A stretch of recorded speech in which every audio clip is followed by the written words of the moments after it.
In this next video, we're going to talk about how to enter data into the new GeoPack to HEC-RAS converter for Power GeoPack SS4. And so what I've done so far is I went out and downloaded this GeoPack to HEC-RAS converter from the CAD website.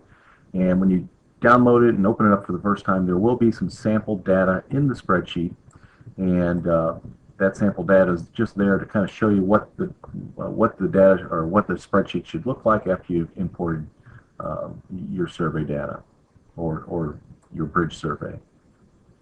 So what we're going to do is the first thing we're going to do is we're going to clear out this entire spreadsheet because again this is sample data, and so I'm going to go up and I'm going to click on delete all contents.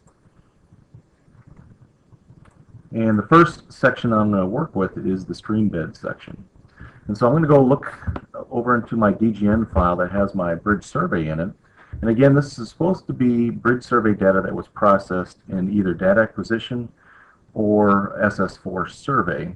And typically what you can look for this is that it's a 3D file. Typically when the surveyor processes his survey data in SS4 survey, it will be done in a 3D file. The other thing you can look at is over in Project Explorer.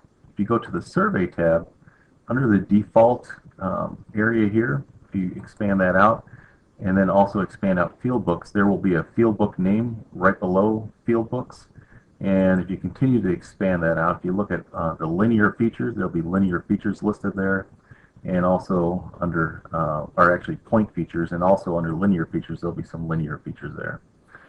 Now, typically when you get a survey file from your surveyors, the points could be there could be a lot of text out on your screen. Right now, what you're looking at is I went in there and I turned off everything except the point names. Now, to do this, you can either do it through the level manager or you can actually do it through that survey tab.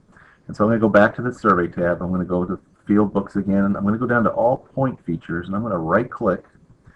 And underneath that, you've got an option for annotation, whether you can turn off the name, feature description, and all the other things, or you can just, at the very bottom, turn off everything. Or you've got the option when everything is turned off, to go back to that annotation option and turn everything back on. Okay. And also, sometimes when the surveyor sends it to you, it's going to be a 100 scale. And it might look something like this, and so you might have a little bit too much information out there, and you want to get it back to where I had it originally, where it just was the name. So some things you can do, again, is you can either go to the level manager and turn off the level, because each one of these pieces of text has its own level, or the way I like to do it is just go into the Project Explorer survey and then go into all point features. And so typically I only like to see the name out there. I'm going to go ahead and click on that and go to annotation. I'm going to turn everything off and then come back and just turn on the name only. Okay. Now again, if the scale is too big, kind of like here, it's kind of hard to tell what point name goes with what actual point.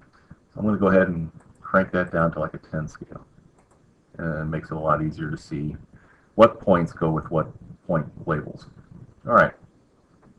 So we've got a SS4 survey file here, and what we're going to do is we're going to export out the Streambed profile.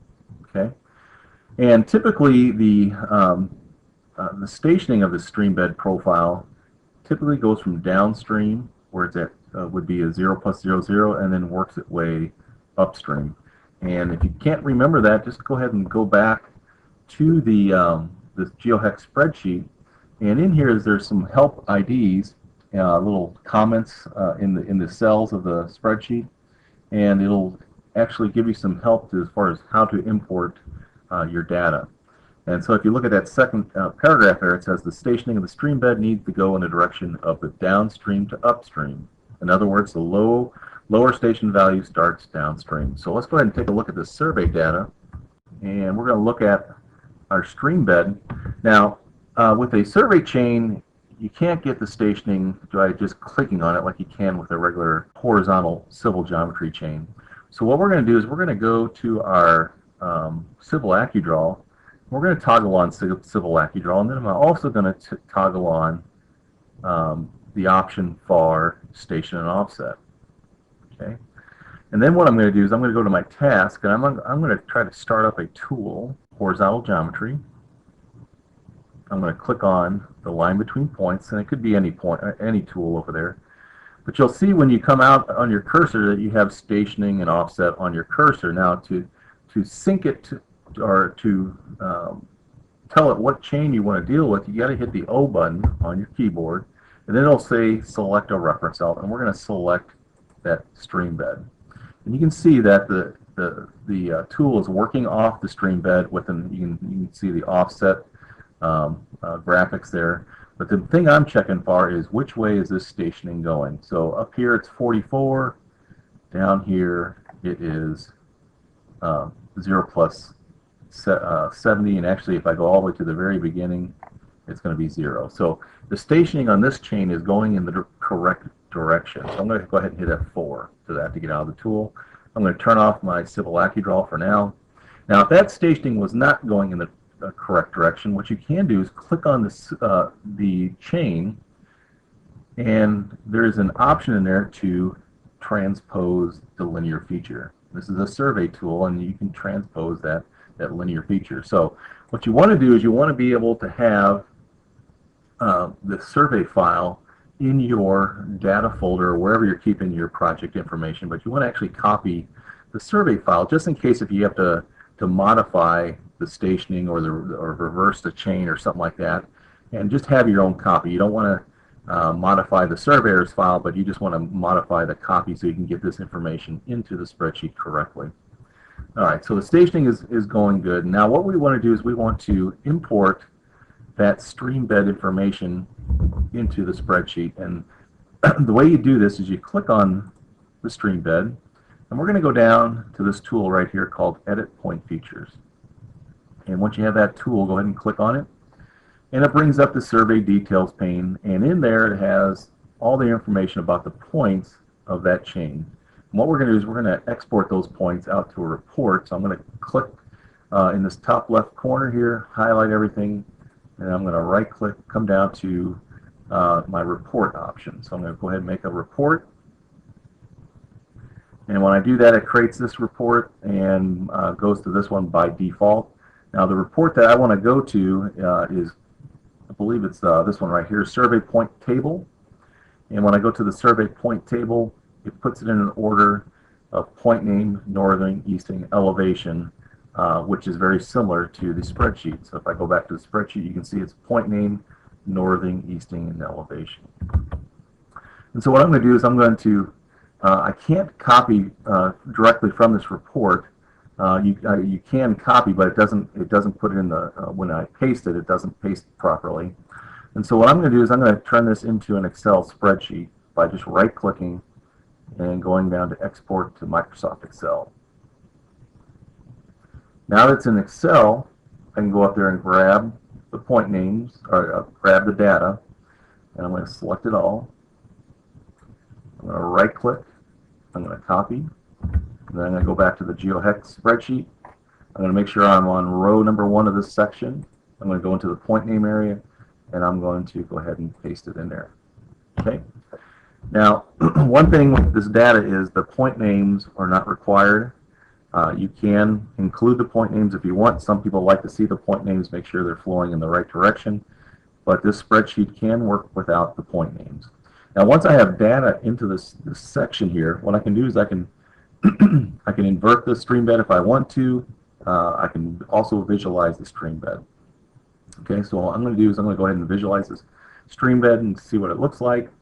And if the stream bed was entered from a low point to a high point, the spreadsheet is going to want to reverse that, because one of the rules is that the first point that's listed in this section has to be the highest point. And so what the spreadsheet will do is it'll automatically invert the stream bed data. So we're going to go ahead and hit OK to that. It then just shows you this, the stream bed profile. And if we return to the main menu, you can see that the data has been inverted. And again, if, if you can't remember how the data was supposed to be brought in, you can click on one of these little comments here, the little help comments. It says the first point listed here should be the most upstream point of the stream bed. In other words, it should be the highest point in the stream bed. Points then should be listed in order of the stream bed from upstream to downstream. Okay, so if you put it in there backwards, you can manually invert it, or the spreadsheet will automatically do that for you. Okay, now for the stream bed ID, what this is just the name of the stream. Again, the little help button says that, and so we're just going to put in the name of the stream, and this one happens to be Big Tavern.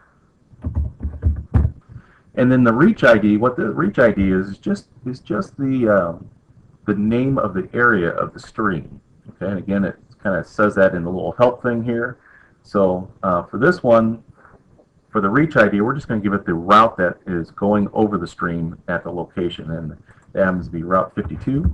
So we're going to type in Route 52, and then that's all there is to entering the stream bed data. We're going to go ahead and move on to the upstream valley.